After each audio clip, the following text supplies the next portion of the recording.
what has turned out to be Jeremy Clarkson's crystal ball.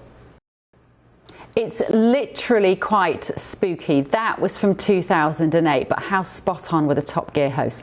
Because Labour have already announced they're bringing in digital ID, and tonight The Telegraph is reporting that Chancellor Rachel Reeves plans to bring in a new pay-per-mile tax for electric vehicles in the budget. You couldn't make it up. Now remember in 2001 when Gordon Brown said dash for diesel.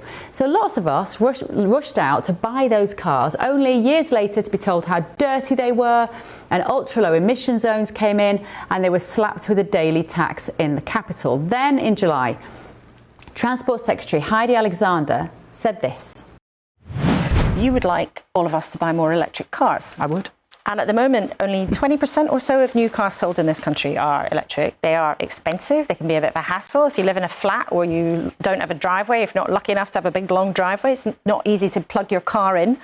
So how are you going to get people to shell out the cash? So there is some good news. In June of this year, 1 in 4 cars that was sold in the UK was an electric vehicle, and that over this year that has gone up 35% on the previous year. So we're moving in the right direction, but we do need to make it easier and cheaper for people to buy an electric vehicle. How's that going then? Well, let's talk now to former motoring journalist Danny Kelly. Danny, thank you so much for joining me on this story. We got you last minute because it's tomorrow's papers this, so it's what everyone's going to be talking about tomorrow. So the government have decided to come after electric car drivers first on pay per mile. Are you surprised? Well, as Mel Stride said, Bev, you know, if you own something valuable, Labour are going to want a slice of it, and we're seeing that. And the encapsulation, the embodiment of Labour policy was just before my introduction with Heidi Alexander, who said, look, we want more people behind the wheels of electric cars, and in order to do that, we've got to incentivise them and incentivise them financially. So we're going to hear at the end of November with the autumn budget, we're going to hear a potential 3 pence per mile purely for electric car drivers, purely for electric car drivers. Now, the reason that the Labour government are doing this, and you're right, nearly a quarter of a century, by the way, Bev, quarter of a century, Gordon Brown incentivise people financially to get out of petrol and go into diesel. I'm a used car dealer as well as being a motoring journalist, and people are still talking about Gordon Brown incentivising them to get into diesel cars. And it's not just London where you've got to pay to drive. You've got to pay to drive in Birmingham. You've got to pay to drive in Bristol if you're a pre-2015 diesel car. So electric car drivers, they are going to feel rightly rattled by this. They will feel that they have been punished for, in their eyes, doing the right thing.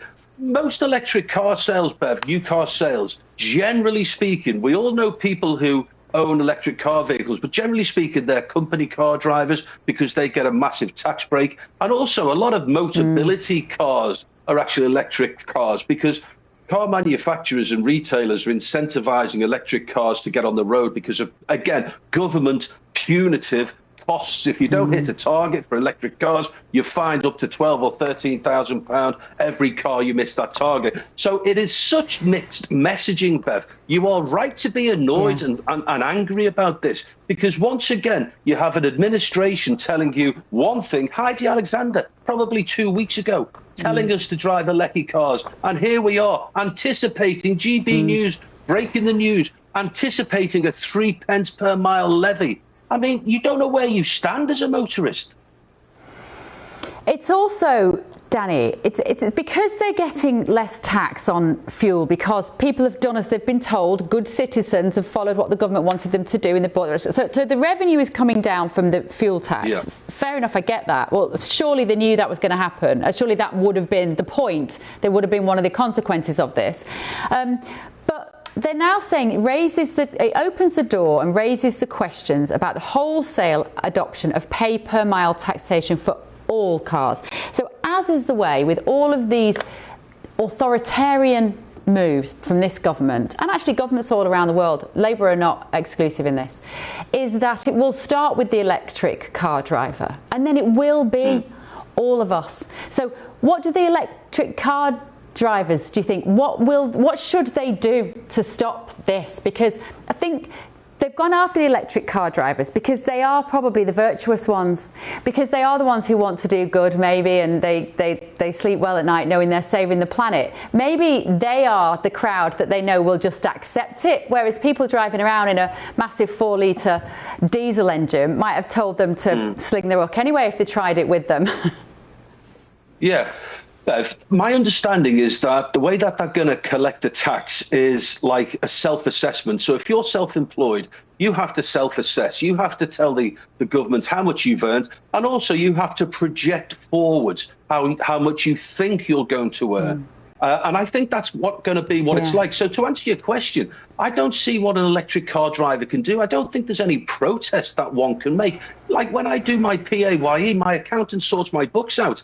I mean, like most people, I'd rather pay less tax, but I pay what I have to pay. Electric car vehicle owners are going to be the same. There's no way around it. And I'll tell you what, Bev, technology, it's so straightforward. So let's just say you buy an electric car, point A, it's done 10,000 miles. 12 months later, it's done 15,000 miles. All you've got to do, Bev, you've got to take a photograph with your smartphone, and you've got to put it with your self-assessment for your car. And they are going to work out that 3 pence per mile, 5,000 miles is 150 quid. It's impossible really to avoid. I hate it, and it will start with 3 pence per mile, Danny, because everyone thinks, oh, well, that's not too bad, and it will be more and more and more. And effectively what they're doing is the government are moving us onto a subscription service with our own vehicles, and I despise it. And the ultimate, if we use our imaginations here, the ultimate next step is that people just won't even bother owning a car. They'll just think, I'm not taking it on, and I will just rent a car when I want them, some sort of smart car system maybe, 2030, you will own nothing and you will be happy. Is that where it will go, or will the motorist always find a way to get behind the wheel? But in big cities like London and Birmingham, where I'm talking to you from tonight, where there is alternatives to a car, then I agree with you. People will say, okay, sod this. I am going to think of an alternative because I don't want Big Brother and everything. But also there are areas around the country. I mean, GB News, the biggest news station in the United Kingdom, there are viewers in rural areas, not just cosmopolitan big city areas, Bev, where it's a necessity to buy and drive a car. So being a used car dealer as well as a motoring journalist, I sell cars to people out of necessity. It's not out of want. It's not out of desire. It's out of the fact that they need a car, because public transport is rubbish. They need a car to take the kids to school, and there is no alternative to that. They need a car to go, in my case, to see my beloved 92-year-old father down the road. There is no alternative. I can't just jump on a bus outside and get to the old man. So I think there are areas and there are alternatives in big city locations, but maybe not for 85% of the country. Okay, Danny, great to see you. Perfect sense as usual. Danny Kelly there. Lovely to see you. I think it was Jordan Peterson who said the car is a radical symbol of freedom and privacy. And what do this government not like? Freedom and privacy. Let me know your thoughts. gbnews.com/you'll say.